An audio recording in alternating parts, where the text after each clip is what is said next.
Welcome to Instant Replay for Week 23 with Simon Borg. I'm Jason Sagini. We're looking at some of the most controversial plays from this past weekend's action, starting in Dallas, where Dallas scored the only goal of the game against Toronto FC on what could have been an offside call. You can see Marvin Chavez and Jeff Cunningham both ahead of the defense for Toronto FC, but when Chavez lays the ball across to Cunningham, looks to be about a foot offside. It was offside, Jason. It's so offside. Jeff Cunningham is ahead of the ball, so much so that he has to come back to get a touch on the ball. He eventually scores. I think this should not have stood. You can't get that wrong if you're the attacking team. As a defense, when you have two guys 5 yards behind the back line, you deserve to get scored on. That's the way I see it. Moving on to another game, Toyota Park.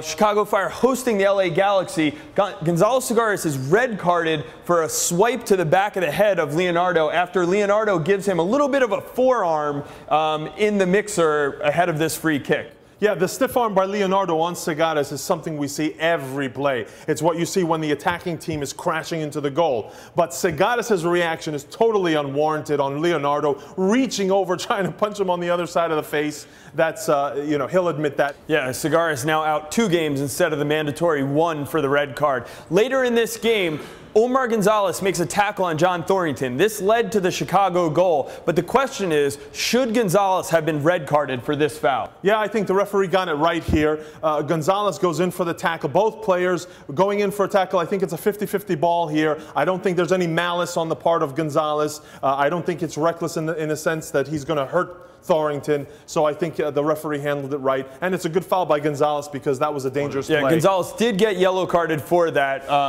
There were some red card shouts, but I agree with you, Simon. I think that was the right way to go. The final incident is probably the most controversial from the weekend. Patrick Ianni, Shalrie Joseph getting mixed up before a corner kick up in New England. Ianni steps on Joseph's foot. Joseph retaliates with what looks like a slap to the neck, and then Ianni, if you wanted to, you could probably call him out for simulation at the end.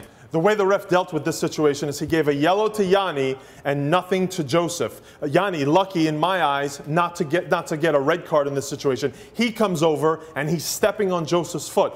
I think Joseph is really merely trying to get the player away from him, so I don't think Joseph's reaction is necessarily unjustified in that situation. Well, if you ask me, Simon, 3 wrongs don't make a right. I don't like Ianni stepping on Joseph's foot. I don't like Joseph slapping at Ianni's neck, and I don't like the simulation that happened afterwards. The disciplinary committee has looked at this. We actually asked them about this play specifically. They said they're going with what stood on the field. The referee made the call, and they're leaving it at that.